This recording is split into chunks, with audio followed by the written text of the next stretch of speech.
So could you tell us the main differences in your understanding of the Zangezur corridor between Armenia and Azerbaijan? Դուք օգտագործում եք Զանգեզուրի միջանցք արտահայտությունը։ Որտեղից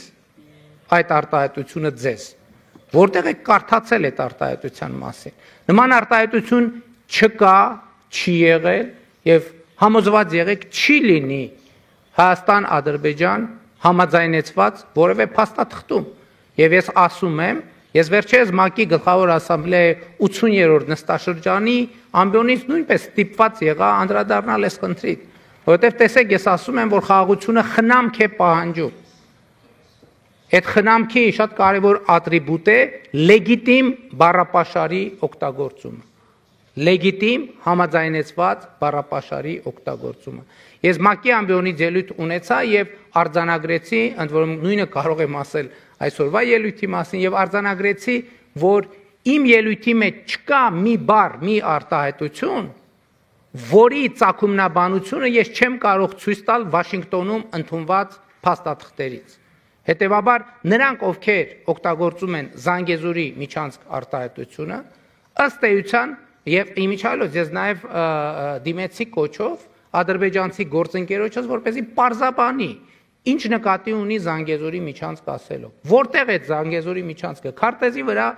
պետքա ցույց տալ այդ Զանգեզուրի միջանցքը, որովհետեւ եթե պարզվի, որ Զանգեզուրի միջանցք ասելով նկատի ունեն Հայաստանի որևէ տարածք, որևէ մեկը իրավունք չունի Հայաստանի Հանրապետության ինքնիշխան տարածքի վրա անուն դնել, որը ընդունված չէ Հայաստանի Հանրապետության կողմից։ Դա արդեն իսկ ձեռբերված ինքնիշխանության փոխադարձ ճանաչման կոպտագույն խախտում է եւ կներեք, ես չգիտեմ, ինձ շատ հետաքրքիր է, դուք որտեղից գիտեք այդ արտահայտությունը, որտեղ եք կարդացել, որ Հայաստան-Ադրբեջան, տեսեք, դուք Վաշինգտոնի համաձայնությունների մասին եք խոսում, բայց օգտագործում եք բառապաշար, որ Վաշինգտոնի որևէ թղթի մեջ չկա, ընդհանրապես չի եղել եւ ավելին վնաս է բերում խաղաղության գործընթացին, որովհետեւ ուղիղ կերպով խախտում է պայմանավորվածությունները եւ դուրս է օգտագործվող լեգիտիմ բառապաշարից։ Վաշինգտոնում մենք պայմանավորվել ենք, որ տարածաշրջանի հաղորդուղիները կբացվեն երկրների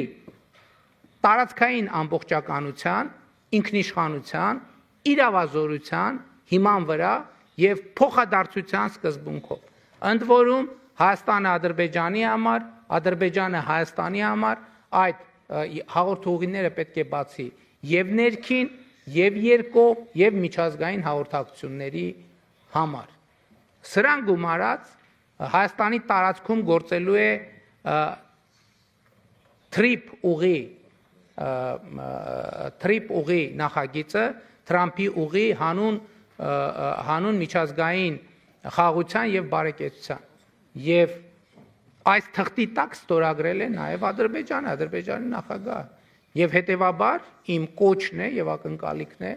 որ օգտագործվի բացառապես լեգիտիմ բառապաշար, իսկ Ադրբեջանի գործընկերներից ակնկալում եմ, որ նրանք ցույց տան, քարտեզի վրա ցույց տան, թե որտեղ նկատի ունեն, որ հատվածն են անվանում Զանգեզուրի միջանցք։ Եթե դա որևէ կերպ վերաբերվում է Հայաստանի ինքնիշխան տարածքին, կներեք, որևէ մեկը Հայաստանի Հանրապետության տարածքում անուններ որոշելու իրավունք ունի միայն Հայաստանի Հանրապետությունը։ Հակառակ գործելակերպը նշանակում է Հայաստանի ինքնիշխանության խախտում, ինչի շուրջ բարձրագույն մակարդակով հրապարակային ձեռք է բերվել պայմանավորվածություն։ Իսկ ելի եմ ասում, անուններ բառամթերք կարող է օգտագործվել Հայաստանի Հանրապետության տարածքի պարագայում միայն այնպիսի, որ սահմանված է Հայաստանի կառավարության կամ խորհրդարանի կամ համապատասխան մարմինների կողմից կամ համաձայնեցված է Հայաստանի կառավարության հետ։ Եվ հետեւաբար թույլ տվեք ասել, ես խստորեն դատապարտում եմ ձեր կողմից ապա լեգիտիմ բառապաշարի օգտագործումը այս հեղինակավոր դահլիճում եւ այս հեղինակավոր ինստիտուտում։ Շնորհակալ եմ։